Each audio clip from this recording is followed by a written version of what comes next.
Merci d'être sur la télévision Labari pour suivre le journal de ce jour, lundi 13 juillet 2020. Mesdames et messieurs, bonsoir et bienvenue à tous. Tout d'abord, cette pensée aux acteurs de la société civile nigérienne, à savoir Moukaila Halidou du SINASEP, également secrétaire général adjoint de la CNT, Maïkoula Zodi et Moudi Moussa du mouvement tournant de la page TLP Niger qui vont passer leur 118e nuit de détention dans les maisons d'arrêt de Daïkaina, Walam et Kolo dans la région de Tilaberi.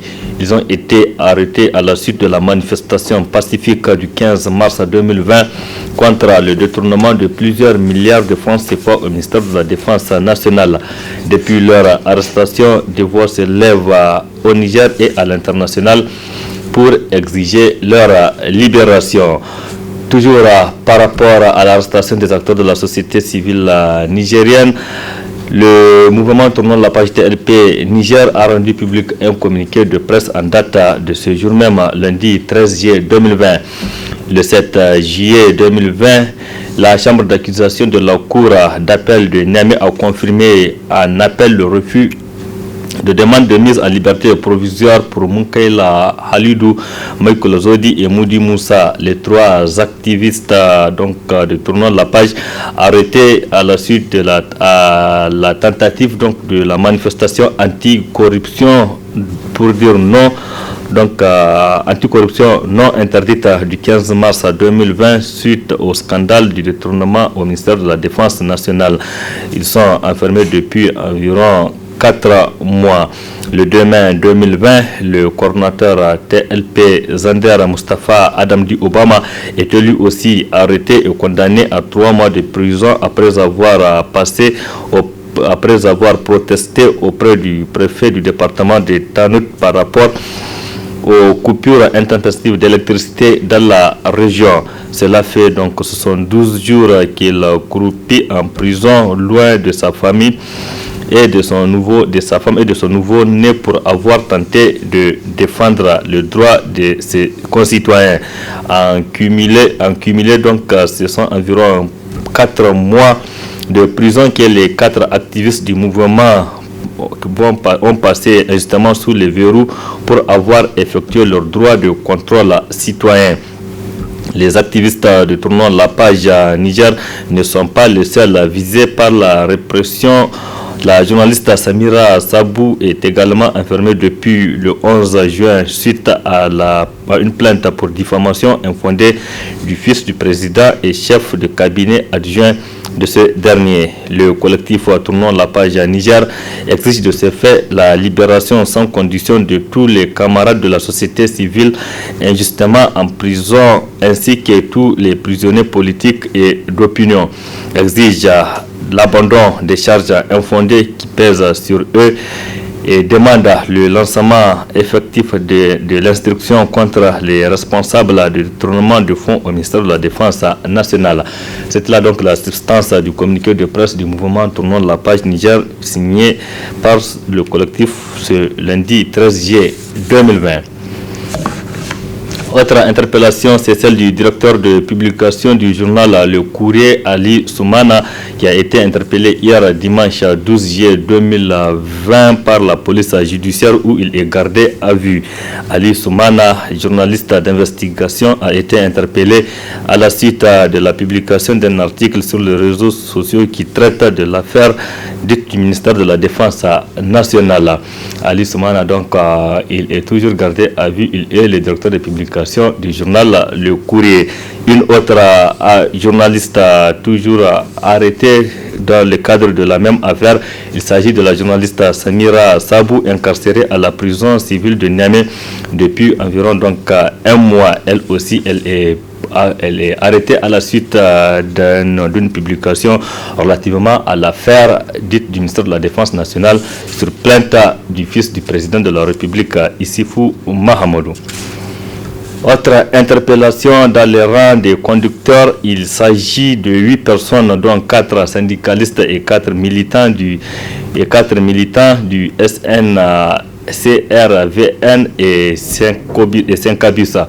Une situation au cœur des préoccupations des syndicats de conducteurs de Niamey, qui ont déposé d'ailleurs un préavis de grève de 2 jours pour dire non au mauvais traitement réservé aux conducteurs. Plus de précisions avec Gamache Mahamadou, il est le secrétaire général de la centrale des travailleurs de conducteurs UTAN. Le 5 bus et le SNCRVN ont déposé un préavis de grève d'avertissement de 48 heures qui devrait commencer normalement aujourd'hui, le 13 juillet au 14 juillet 2020. Le préavis de grève a été régulièrement déposé et depuis que ce préavis a été déposé, ni les autorités, encore moins les propriétaires, c'est-à-dire le patronat, n'ont daigné approcher nos camarades pour savoir de quoi il en est. Parce que les revendications sont claires, ils sont au nombre de 11 revendications, toutes plus graves les unes que les autres. Ce matin, à l'expiration du préavis, vers 2 heures du matin, on était surpris de retrouver 5 stations, 5 véhicules 4x4 de la police remplis, armés jusqu'aux dents, au niveau du péage de Soré à la sortie de Niamey. Parce que nous avons, en tout cas les syndicats, le Syncabus et le SNCRVN, comme tout autre syndicat, se sont organisés pour faire des piquets de grève, pour vérifier la discipline interne de ces syndicats. Nous disons aux militants de maintenir le cap, que la lutte, c'est la lutte libère et la lutte va payer, Inch'Allah. Parce qu'on ne peut pas accepter que des gens, parce que tout simplement, ils ont créé des compagnies, ils ont de l'argent, ils sont bien placés dans la politique, nous considèrent comme des esclaves. Ils nous exploitent comme des esclaves, ils nous surexploitent, ils nous payent mal, ils nous recrutent comme on recrute des manœuvres dans la rue. Nous avons dit qu'il faut respecter la loi. Et c'est pourquoi d'ailleurs nous demandons au gouvernement. Ce combat n'est pas le combat même du syndicat, c'est le combat du gouvernement. Parce que dans les revendications, nous avons demandé l'immatriculation de nos militants au niveau de la Caisse nationale de sécurité sociale. Et ça, c'est une loi. Et normalement, le ministère des Transports doit sommer les agents, les compagnies à respecter la loi. Tout ça n'a pas été fait. Nous avons des salaires. Aujourd'hui, les gens sont mal payés. Et les salaires coupés, d'arrêt des salaires. Malgré tous les avantages que les compagnies là ont envers l'État du Niger, ils ne le retrocèdent pas vers nos militants. Donc, nous sommes satisfaits du combat et les arrestations ne vont pas nous intimider. Et même si on arrête tous les chauffeurs, et Inch'Allah, on ne va pas baisser les bras. La lutte va continuer. La lutte va continuer selon le secrétaire général de l'UTAN, également secrétaire général de Sanko Taxi, Gamache Mahamadou, qui réagissait relativement à l'interpellation de 8 personnes, dont 4 syndicalistes et 4 militants de leur syndicat. Affaire donc à suivre. Restons toujours avec les conducteurs, notamment les usagers de la ville de Niamey qui se plaignent de mauvais état de route dans plusieurs endroits de la capitale et de l'impraticabilité de certaines voies d'accès dans plusieurs quartiers qui occasionnent d'importants dégâts aux véhicules. C'est un reportage signé Asma Oseidou et Abakar Souley. Emprunter certaines voies de la capitale en saison pluvieuse relève d'un véritable parcours de combattant. Ces voies impraticables n'est pas sans conséquence sur l'état des véhicules et autres engins. Après la pluie, c'est un calvaire, c'est un casse-tête. Aujourd'hui, quelle est la voie à l'issue pour qu'on chemine vers le goudron, un goudron qui t'amène à peine aux 200 ou 300 mètres de goudron? C'est ça aujourd'hui le problème. Donc ce qui fait que toutes les voies qui amènent sur le goudron aujourd'hui, c'est de faire gymnastique. Pour lever ou pas, ça c'est une réalité palpable sur le terrain que tout le monde est en train de vivre. que tu sois, ça veut dire que je ne sais pas, dans le sillage du gourisme ou pas, que tu sois un citoyen lambda, mais dans tous les cas, ça c'est une réalité. Même à pied, aujourd'hui, ça veut dire que c'est un problème. À plus forte, ce sont ceux qui ont des véhicules. C'est un problème récurrent, l'impraticabilité des routes, surtout au moment de la saison pluvieuse. C'est vraiment un casse-tête pour circuler à Niamey. Et nous, en tant que conducteurs, en tout cas, c'est un outil de travail, la route. Donc si les routes sont praticables, donc nous sommes handicapés, on ne peut pas assumer notre devoir, en tout cas, de transporter les gens, de les déposer. Vraiment, c'est un casse-tête. Et l'autre aspect, c'est un problème parce que ça nous cause beaucoup de dommages sur nos véhicules. Les amortisseurs, en tout cas toute la suspension, les gens à chaque semaine ou 2 semaines, tout ce qu'on gagne, et on va encore après assister des pièces détachées, aller au garage. Donc pratiquement pendant la saison pluvieuse, nous souffrons beaucoup économiquement, socialement, la population encore souffre. Les usagers interpellent les autorités par rapport à cette situation qui leur cause beaucoup d'impair. Et l'état des véhicules, maintenant, ça veut dire que tu prends un véhicule, ça veut dire qu'un an, maintenant ça serait la carcasse.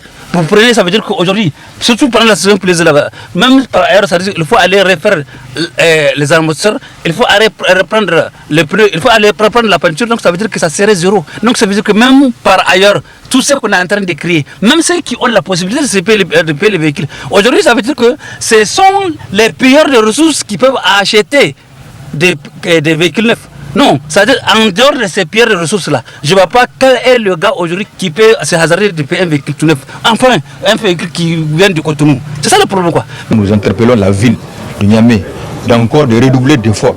Effectivement, il y a des efforts qui ont été faits par rapport au nid des poules, mais de faire des efforts pour désenclaver, en tout cas, les grands quartiers périphériques qui ont une grande population, qui ont besoin de se placer. Parce que la mobilité, quand même, c'est ça aussi. Sans mobilité, il n'y a pas de vie. Sans mobilité, il n'y a pas de travail. Donc vraiment, nous pensons que c'est indispensable que le président de la délégation spéciale multiplie d'efforts. Il revient alors aux autorités de la ville de Niamey de prendre leurs responsabilités afin que Niamey la coquette puisse être une réalité. Merci Assama Ousseidou. Les conducteurs ne sont pas les seuls à se plaindre donc, de cette situation. Même les habitants de la capitale se plaignent. Les quartiers sont inondés. Par crainte d'inondation, donc beaucoup de riverains interpellent les autorités de la ville de Niamey pour trouver des solutions aux problèmes d'eau qui stagnent chaque fois après la pluie et qui bloquent du coup les passages, même pour les piétons. Reportage à Ismaël Moumouni et Halidou Bourema. Après la pluie, c'est le beau temps, a-t-on coutume de dire. Mais pour les habitants de Niamey, c'est un véritable casse-tête compte tenu de l'impraticabilité des voies. Kwarakano, Yentala, Francophonie, Danzamakwara, Lazare, bref, dans presque tous les quartiers de la capitale, c'est le même constat désolant. Une situation qui ne laisse pas indifférents les riverains. La voie est vraiment désagréable à passer, c'est pas intéressant, c'est pas du tout intéressant, surtout que c'est une grande voie qui mène, il y a l'hôpital de référence juste à côté, il y a une université à côté, il y a tellement de gens qui passent sur la voie, vraiment c'est catastrophique.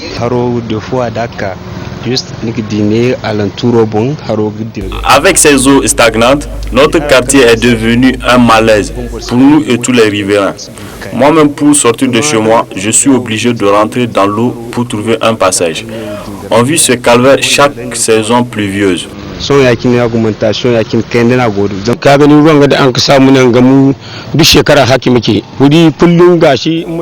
nous causent beaucoup de préjudices car ça bloque nos activités. Les ordures versées et la latérite versée par un particulier a contribué à ce que la rue est devenue impraticable. En témoigne ces eaux stagnantes.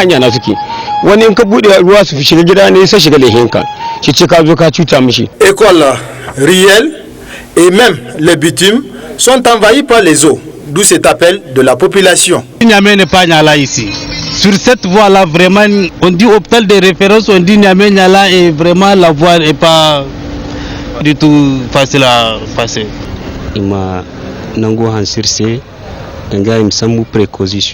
Nous lançons un vibrant appel à l'endroit des autorités compétentes afin de nous trouver une issue heureuse.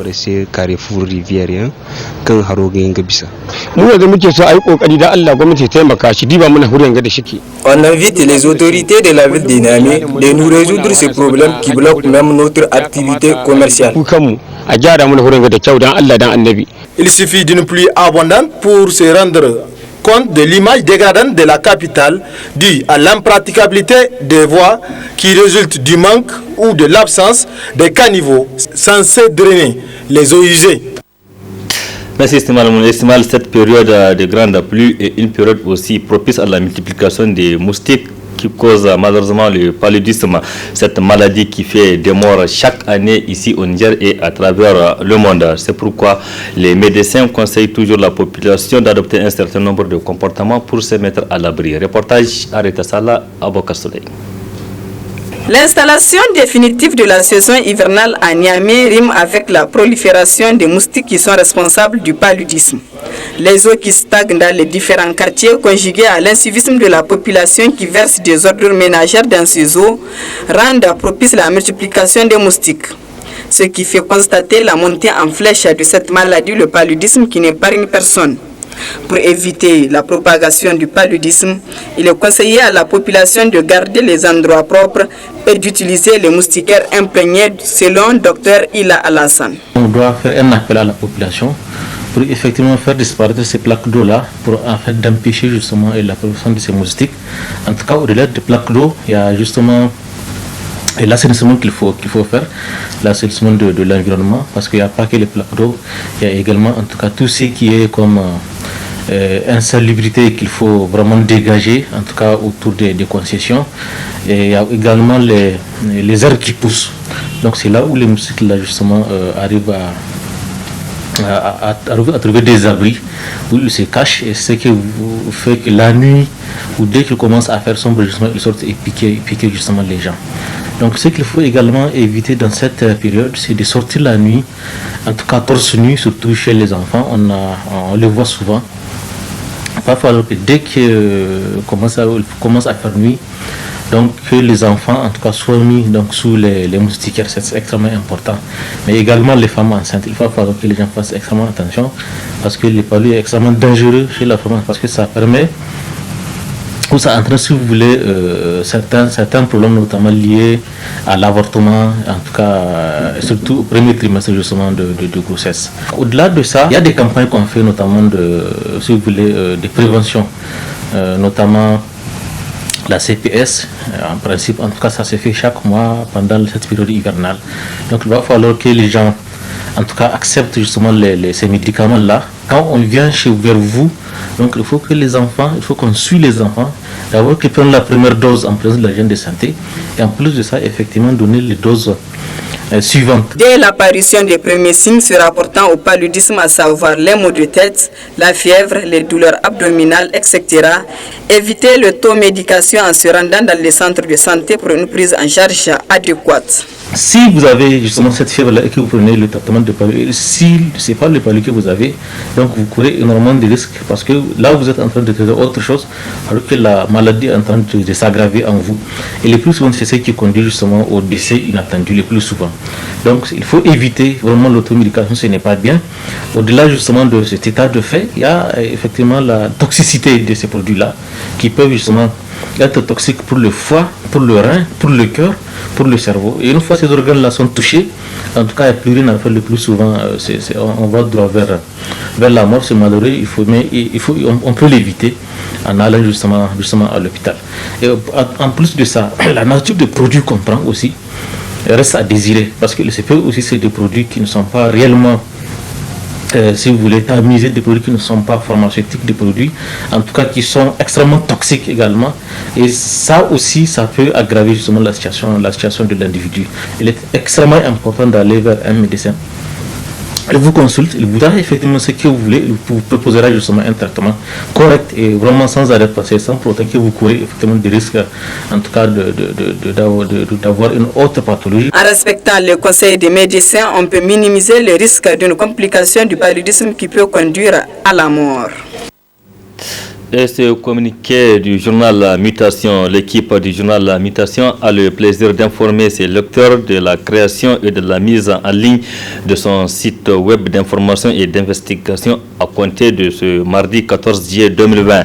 Elle invite par conséquent les lecteurs, le grand public ainsi que les annonceurs à se connecter directement sur le lien www.mutation-niger.com pour accéder au contenu du journal. L'équipe du journal Mutation remercie par la même occasion ses lecteurs pour leur fidélité et leur soutien. Leurs observations, remarques, critiques et suggestions sont les bienvenues pour améliorer le journal et leur offrir un contenu toujours plus diversifié et de qualité. Signé son directeur de publication, Gorel Haruna. Direction Zender à présent, où du gaz lacrymogène a été tiré dans une maison au quartier Jagindi dans l'arrondissement communal de la ville de Zender, donc arrondissement 3. Les occupants de cette maison ont fui leur concession sans sommation. Selon les victimes, le gaz a été tiré par les éléments de la police anti-EMF de Zender. Voyons tout cela avec notre correspondant sur place, Pensala Moussa. L'installation définitive de la saison hivernale à Niamey. Gaz lacrymogène très efficace pour disperser la foule avec effet intense, douleur oculaire et un risque de brûlure de la cornée. Tel n'est pas le cas cette fois-ci. Ici, nous sommes au quartier Jagindi, dans l'arrondissement communal 3 de Zender, en proximité avec la compagnie anti-ML. Ce samedi, vers 21h, la police a tiré son arme fatale dans cette maison. Et sur place, gaz lacrymogène a envahi la maison, a déclaré ses témoins. Hier, c'était vers 21h, moi j'étais au lit. Donc j'entendais les enfants du voisin crier incendie, incendie. Donc on s'est vite précipité pour abandonner notre maison. Comme leur maison était collée à la mienne, et on a demandé de sauter le compteur. En sortant, on s'est rendu compte que ce n'était pas en fait un incendie, mais plutôt c'était du gaz lacrymogène que les anti-émetteurs nous ont jeté. Et tous les voisins du quartier, ceux qui pouvaient, étaient sortis. Chacun faisait son commentaire que chez lui, là, les gens étaient tombés et que les gens ne pouvaient même pas sortir. Entre-temps, on était dehors vraiment en train de faire le commentaire. Il y a deux policiers qui étaient venus se présenter. Donc, ils ont présenté leurs excuses au chef de famille, là où ils ont jeté leurs trucs. Et en ce temps-là, moi j'ai intervenu. J'ai dit non, ça ne peut pas se faire. Et si je me rappelle, il y a 3 ans de cela, suite à une remise de dot ou un mariage, vous faisiez ça. Maintenant, quel est le motif? Et il y a le concerné qui m'avait dit non, non, madame, ça ne vous regarde pas. Je lui ai répondu que ça me regarde parce que vu mon âge, je suis sorti dehors sans foulard ni chaussures. Et je ne me suis même pas rendu compte que l'état dans lequel j'étais. Maintenant, ce qui ne nous a pas plu, le policier, vraiment celui qui était, comment on appelle, celui qui est à la base de cette situation, il leur avait répondu d'aller se plaindre où on veut. Donc vraiment, s'il y a justice dans ces pays, il faut qu'on nous rende justice. Ils ne peuvent pas nous jeter des trucs et maintenant nous dire d'aller nous plaindre. Nous ne sommes pas, comment on appelle, des bêtes. Nous sommes des intellectuels. Bombe lacrymogène provoque la sécrétion de l'arme.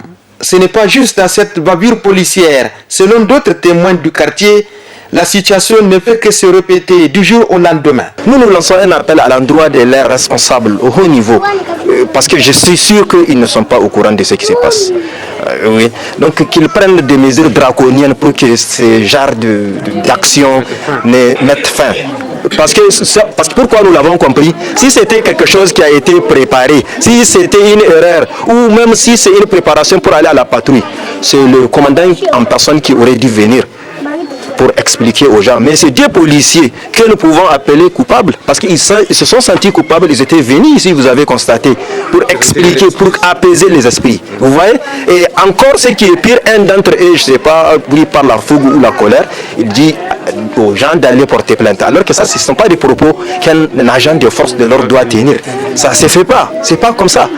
Ils sont, dans la société, ils sont les miroirs. Ils doivent montrer les bons exemples. Et c'est des comportements C'est le comportement qu'il faut, c'est à travers le comportement, mais pas à travers un certain nombre d'agissements ou de débordements. Nous sommes vraiment très déçus par les comportements de ces... Nous avons calmé les jeunes du quartier parce que nous connaissons la loi. C'est pas comme ça, personne ne peut se faire justice lui-même. Si c'est des erreurs, moi je pense que les erreurs là, vous savez, il y a une différence entre une erreur et une faute. Vous voyez? Donc il faut qu'ils comprennent. Ça, ce n'est pas une erreur, c'est une faute. En attendant la clarification de la part de la direction régionale de la police nationale de Zender, les habitants du quartier Jaguindi entendent rencontrer les responsables au plus haut niveau. D'abord le commandant de la compagnie anti-émeute pour qu'il prenne des mesures qui s'imposent et mettre fin à ce genre de situation dans ce quartier de la ville de Zender. Merci Ben Salah. Point final de cette édition. Merci aussi à vous de l'avoir suivi. Restez en compagnie du programme de la télévision La Barre. Au revoir, excellente nuit à toutes et à tous et bon début de semaine.